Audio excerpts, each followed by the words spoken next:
उत्तराखंड में uniform civil code आ गया है और बहुत जल्दी पूरे देश में यूनिफॉर्म सिविल कोड आ जाएगा। यूनिफॉर्म सिविल कोड का मतलब समान नागरिक संहिता।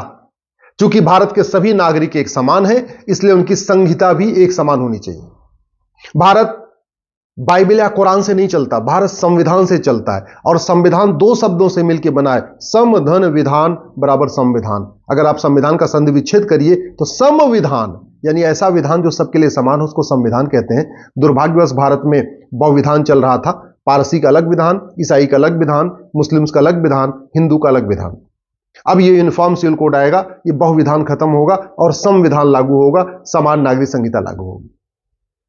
23 नवंबर 1948 को विस्तृत चर्चा के बाद यूनिफॉर्म सिविल कोड हमारे कॉन्स्टिट्यूशन का हिस्सा बन गया।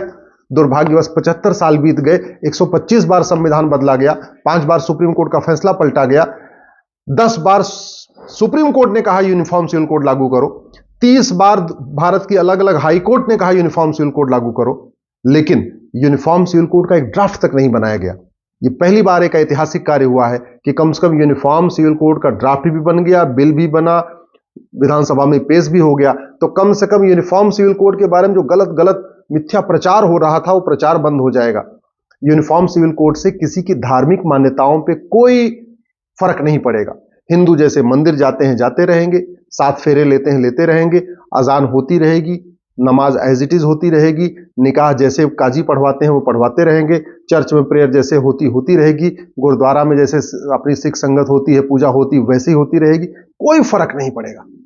होगा क्या कि शादी विवाह के मामले में देश की सभी बेटियों को एक समान अधिकार हो जाएगा। उदाहरण के लिए लड़के लड़की की शादी की उम्र एक समान हो जाएगी।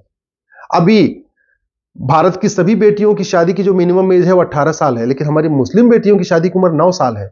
अब 9 साल में शादी हो जाएगी, 10 साल में शादी हो जाएगी तो उनकी पढ़ाई लिखाई बेकार हो जाएगी, उनको कुपोषण होगा। शादी के बाद जो दुनिया भर की बीमारियां शुरू हो जाती हैं, और बाई द वे अगर 12, 13, 14 साल में प्रेग्नेंट हो गई तो और भी बीमारियां शुरू हो जाती हैं। तो यूनिफॉर्म सिविल कोड आया, शादी की उम्र एक समान हो जाएगी, तो सबसे ज्यादा फायदा किसको हुआ? मुस्लिम बेटियों को। क्यों? क्योंकि उनकी शादी की उम्र 9 साल है, बाकी लोगों की तो 18 साल है। उनकी बेटियां भी पढ़ेंगी, मुस्लिम बेटियां भी सब पढ़ेंगी, मुस्लिम बहनें भी जाके पढ़ेंगी।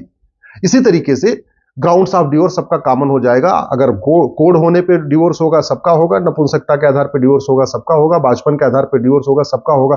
जो भी ग्राउंड है वो सबके लिए एक जैसा हो जाएगा। प्रोसीजर ऑफ डिवोर्स एक जैसा हो जाएगा।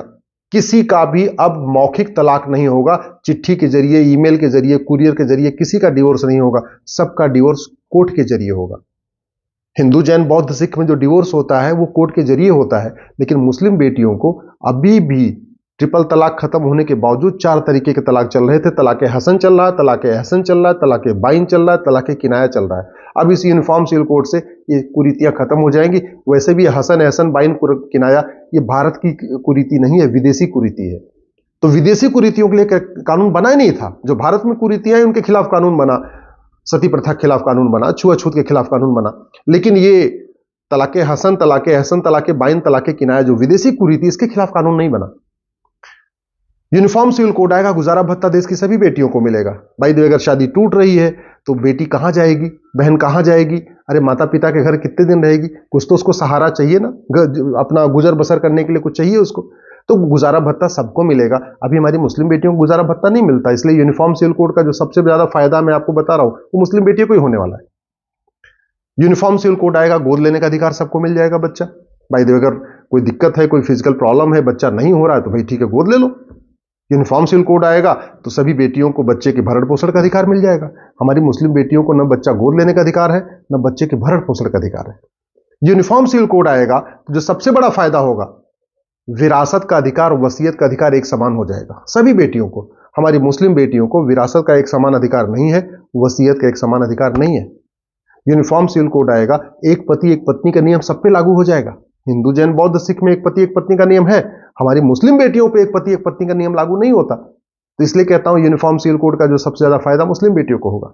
माता पिता की देखभाल का अधिकार सभी बेटियों को मिल जाएगा, इसका फायदा भी मुस्लिम बेटियों को होगा।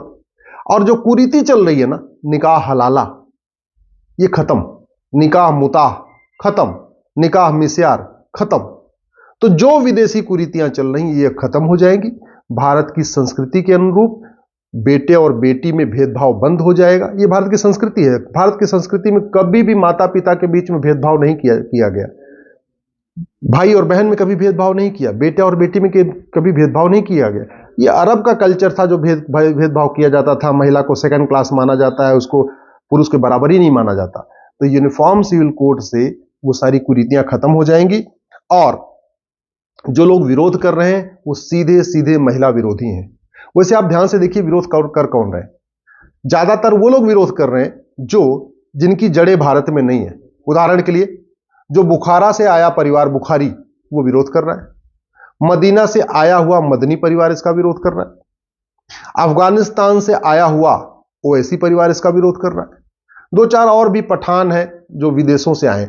अदरवाइज जितने भारत में पहले हिंदू कन्वर्ट हुए, इस्लाम जिन्होंने ग्रहण किया, चाहे डर के मारे किया, भय के मारे किया, लालच के मारे जैसे किया, जिसको हम पसमंदा भी कहते हैं, वो इसका विरोध नहीं कर रहे।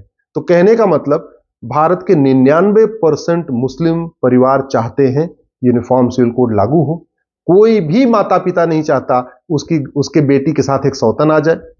कोई माता पिता नहीं चाहता उसकी बेटी बच्चा पैदा करने की मशीन हो जाए, उसके 10-15 बच्चे हो जाए। कोई माता पिता नहीं चाहता उसकी बेटी हमेशा बीमार पड़ी रहे। कोई माता पिता नहीं चाहता कि उसको गुजारा भत्ता न मिले और बेटी को सेकंड क्लास माना जाए। तो यूनिफॉर्म सिविल कोड से जो राइट हिंदू बेटियों को है वही राइट पारसी बेटियों को मिल जाएगा, वही राइट ईसाई बेटियों को मिल जाएगा, वही राइट मुस्लिम बेटियों को मिल जाएगा। इसलिए हम सबको इसका स्वागत करना चाहिए। बहुत अच्छी चीज हुई है।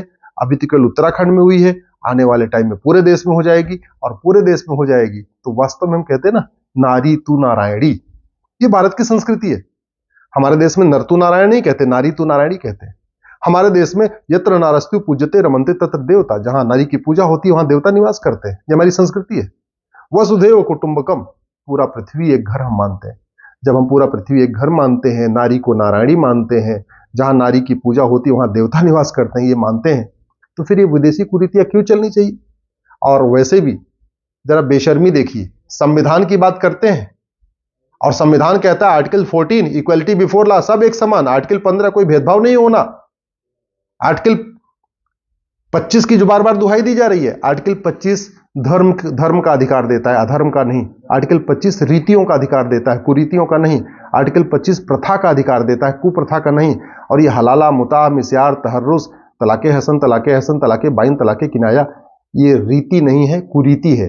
ये प्रथा नहीं है, कुप्रथा है। ये धर्म नहीं है, अधर्म है, और इसकी इजाजत बिल्कुल संविधान नहीं देता। इसलिए आप सब लोग मिलकर इसका स्वागत करिए, इसके बारे में अधिक से अधिक प्रचार करिए, इस वीडियो को अधिक से अधिक लोगों तक पहुंचाइए कि जो लोग इसका मिथ्या प्रचार कर रहे हैं कम से कम उनका मुंह बंद हो सके और सीधे सीधे पूरे देश में यूनिफॉर्म सिविल कोड लागू करने की मांग करिए।